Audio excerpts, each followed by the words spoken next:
اے ایمان والو، نہ تو اللہ اور رسول سے خیانت کرو اور نہ اپنی امانتوں میں خیانت کرو، اور تم ان باتوں کو جانتے ہو، اور جان رکھو کہ تمہارا مال اور اولاد بڑی آزمائش ہے، اور یہ کہ اللہ کے پاس نیکیوں کا بڑا ثواب ہے۔ مومنو،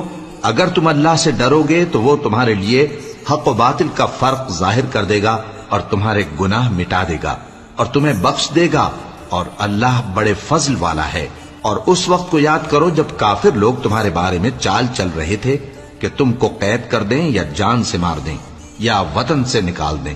تو ادھر تو وہ چال چل رہے تھے اور ادھر اللہ تدبیر کر رہا تھا،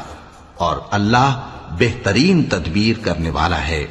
اور جب ان کو ہماری آیتیں پڑھ کر سنائی جاتی ہیں تو کہتے ہیں یہ کلام ہم نے سن لیا ہے، اگر ہم چاہیں تو اسی طرح کا کلام ہم بھی کہہ دیں، اور یہ ہے ہی کیا، صرف اگلے لوگوں کی حکایتیں ہیں۔ اور جب انہوں نے کہا کہ اے اللہ